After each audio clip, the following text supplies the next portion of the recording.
पुर्तगाल का TRC card कितने time में आपको मिलेगा? पुर्तगाल के अंदर ईमेल कौन सी चल रही है? लोगों को क्या क्या डिफिकल्टीज आ रही, कितने अरसे से लोगों को टीआरसी कार्ड रिसीव नहीं हो रहा? बहुत से ऐसे क्वेश्चंस हैं जो इस वीडियो में आपको उनके आंसर्स मिल जाएंगे। वीडियो कंटिन्यू करने से पहले सबसे रिक्वेस्ट है, चैनल को सब्सक्राइब आपने लाजमी करना है।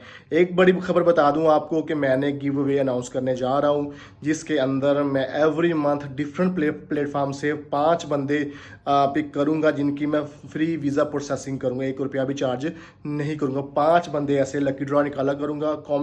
तरीका बता दूंगा आपको, एक नेक्स्ट वीडियो बनाऊंगा उसके अंदर आपको तरीका बता दूंगा आप किस तरह पार्टिसिपेट करके अपने लक को आजमा सकते हैं। जहाँ जो चीज़ मेरे हाथ में होगी मैं वो फ्री ऑफ कॉस्ट करूंगा। अच्छा, बात करते हैं पुर्तगाल की टीआरसी कार्ड की। जैसे आपको पता है कि आजकल पूरी दुनिया से लोग पुर्तगाल मूव करके आ रहे हैं, स्पेशली जो हमारे गल्फ साइड से लोग मूव करके आ रहे हैं। तो गल्फ साइड से जो लोग मूव करके आ रहे हैं उनका प्रॉब्लम ये होता है कि वो अच्छी जॉब्स कर रहे हैं, पुर्तगाल में इतनी अच्छी जॉब्स नहीं है, वो जल्दी टीआरसी लेना चाहते हैं।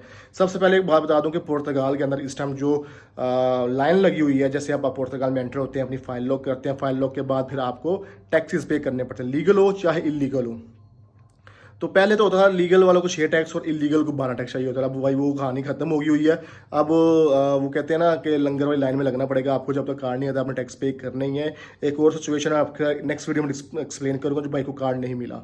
अच्छा सीन ये है कि अब जो लोग हैं वो स्टक नहीं होना चाहते यहाँ पे। तो अगर आप यहाँ पे पुर्तगाल में लीगल हैं तो आप स्टक नहीं होना चाहते यहाँ पे, तो आप 3 टैक्स पे करने के बाद कोर्ट वाला सीन करके तो आप अपना रेजिडेंस परमिट ले सकते हैं जल्दी। उसके लिए रिक्वायरमेंट मैं एक वीडियो अलग से बना दूंगा, लेकिन इसमें भी आपको जनरल इन्फॉर्मेशन बता देता हूँ। उसके लिए आपके पास आपकी जो फाइल लॉक है वो लीगल प्रॉपर डॉक्यूमेंट्स के साथ होनी चाहिए।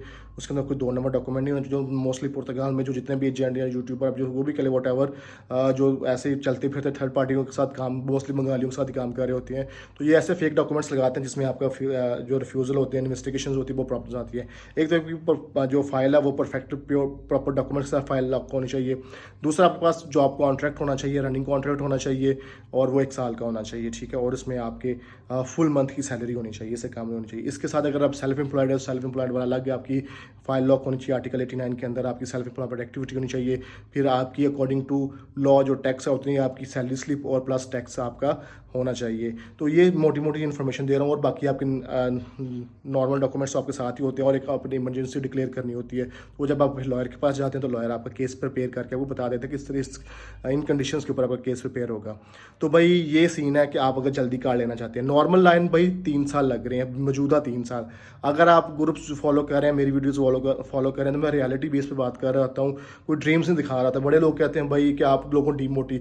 मेरी जर्नी अगर आप यूट्यूब पर देखें, मैंने खेतों से काम का स्टार्ट किया था, जीरो से स्टार्ट किया था और अपने आप को स्टैब्लिश किया था। और मैं फर्स्ट यूट्यूबर हूँ पुर्तगाल में जिसने इन्फॉर्मेशन शेयर करना शुरू की थी, और रियलिटी बेस पे शुरू की थी, ताकि लोगों को इन्फॉर्मेशन मिल सके ऑथेंटिक। मेरे से पहले भी यूट्यूबर थे जो सिर्फ बिजनेस सिखा रहे थे, मेरे जैसी इन्फॉर्मेशन कहीं नहीं मिली होगी। अब वो चाहे वो मंदिर की देवी बन जाए तो वो कुछ कहा नहीं जा सकता। जो रियलिटी है रियलिटी, हमारे लोग रियलिटी को एक्सेप्ट नहीं करते, लेकिन मैं रियलिटी बताता रहूँगा। तो भाई आपको नॉर्मल प्रोसेस के अंदर अभी 2.5-3 साल इस टाइम अभी लग रहा प्रोसेस। जो रियलिटी है अभी कई लोगों की बायोमेट्रिक हो गए हैं 3-3 महीने, 4-4 महीने, इवन के 8-8 महीने लोगों को भी जानता हूँ जिनके कार्ड नहीं आ रहे। अब कार्ड नहीं आ रहे, मैंने उस पर वीडियोस भी बनाई थी कि वकील जो क्लाइंट हमारे पास आए हैं, हम वकील गया उनके साथ इमिग्रेशन ऑफिस में, तो उसने ये कहा जी हमारे पास स्टाफ कम था, तो हम जो है इसलिए टाइम पे फाइल प्रोसेस नहीं कर पाए, तो फाइल पेंडिंग में पड़ी हुई है। बायोमेट्रिक और फोटो ले ली उन्होंने, लेकिन फाइल प्रोसीड ही नहीं की। तो वकील ने फिर वहाँ बैठ के कहा कि भाई अगर आपको इनका कोई प्रॉब्लम नहीं डॉक्यूमेंट्स के लिए, तो कि फाइल प्रोसीड करें। बंदा 8 महीने से वेट कर रहा है। तो अगर आपके साथ भी प्रॉब्लम आ रही है, आपकी बायोमेट्रिक हो गया, तो आप भी वकील लेके जाके एक दफ़ा चेक करें कि आपका प्रोसेस क्या है क्या नहीं, क्योंकि ऑनलाइन आप कॉल करेंगे तो कहेंगे एनालाइजिंग में है, कोई प्रॉपर चीज़ नहीं बता देंगे। क्योंकि आप जो हेड ऑफिस होता है, मेन जर्नल हेल्पलाइन होती है, उस पर कर दो। हेल्पलाइन में जो सिस्टम में आ रहा होता है एनालाइजिंग, तो वही बताएंगे। तो मेन है कि आप वकील को लेकर जिस इमिग्रेशन ऑफिस में आपके बायोमेट्रिक हुए हैं वहाँ लेके जाएं, और वहाँ से जाकर चेक करें कि आप प्रॉब्लम क्या है, क्यों आपका कार्ड इशू नहीं हो रहा। तो भाई 2.5 से 3 साल आपको जेन में रख के चलना नॉर्मल प्रोसेस को। अगर जल्दी लेना है तो लीगल वाले 3 टैक्स के बाद अप्लाई कर सकते हैं लॉयर के थ्रू, कोर्ट के जरिए, और जो इलीगल है वो 12 टैक्स पे करने के बाद, यानी कि 9-10 टैक्स के ऊपर आप अपना वकील को केस दे दें, तो वकील डालते डालते जब केस डालेगा तो आपके 12 टैक्स पूरे हो जाएंगे। तो ये थी भाई कार्ड की अपडेट, के कार्ड आपको ये मिलेगा। सेकंड नंबर पे यहाँ पे ईमेल अपडेट है। ईमेल अपडेट है अप्रैल और मई वालों को कुछ आई है 2022 अप्रैल और मई। अप्रैल वालों को सेकंड आ गया और मई वालों को फर्स्ट मेल आई हैं। तो आप इस चीज़ से भी अंदाज़ा लगा लें कि मई 2022 है और मई का भी पूरा साल पड़ा हुआ है और 23 का भी पड़ा हुआ है, आगे 24 भी भाई अप्रैल चढ़ गया है, ठीक है।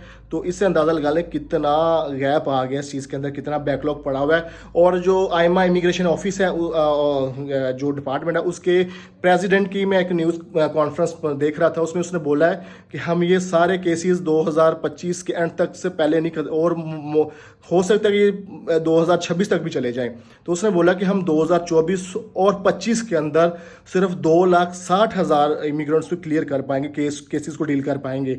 अब जो पेंडिंग जो केसेस हैं वो तकरीबन 4 लाख हैं।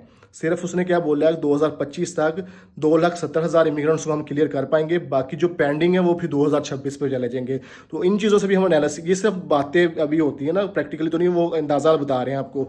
तो इससे भी अंदाज़ा लगाया जाए तो फिर 2.5 से 3 साल भाई आपका वक्त बनता है। तो मैंने जी आपको अपडेट दे दिया है, TRC कब मिल रही है आपको, कैसे मिल रही है, जल्दी लेनी कैसे लेनी है आपने। और अगर आप ईमेल का जानना चाह रहे हैं, ईमेल का मैंने बता दिया कि ईमेल की अपडेट कौन सी चाह रही है। बाकी वीडियो को लाइक शेयर कमेंट लाजमी करें, आपके कमेंट करने से मेरी हौसला अफजाई होती है और आपके मैं कमेंट रीड भी करता हूँ भाई, आपके कमेंट्स रीड करता हूँ। तो इस तरह के टॉपिक्स मैं चूज़ करके उस पर बनाता हूँ ताकि लोगों की जो है वो कन्फ्यूजन दूर हो जाए, जो उनके क्वेश्चन हैं उनके आंसर मिल सकें सभी को। बाकी फ्री वीज़ा आप लेना चाहते हैं तो उसका प्रोसीजर मैं आपको ज़रूर बताऊंगा। और हमारा ये फ्री वीज़ा प्रोसेसिंग वाला जो 5 लकी ड्रॉ करेंगे हम एवरी मंथ और लोगों का वीज़ा प्रोसेस करेंगे। आपको मेरी ये एफर्ट्स और स्कीम कैसी लगी कमेंट करके लाजमी बताइएगा। अपना बहुत सारा ख्याल रखिएगा। 1 मिलियन करने इस चैनल पे और चैनल को ज़्यादा से ज़्यादा शेयर करें ताकि हम जल्दी से 1 मिलियन के टारगेट पे जो है वो अचीव कर लें। फिर उसके बाद फिर हम कोई बड़ा सा गिव अवे अनाउंस कर रहे हैं, फिर वो भी हम जो है आपको आपके साथ शेयर करेंगे वो क्या चीज़ होगी, अच्छी चीज़ होगी। अपना बहुत सारा ख्याल रखिएगा। कल ईद है और मैं इस टाइम पाकिस्तान में हूँ, तो आप सबको भाई एडवांस में ईद मुबारक। अपना ख्याल रखिएगा। अल्लाह हाफिज़।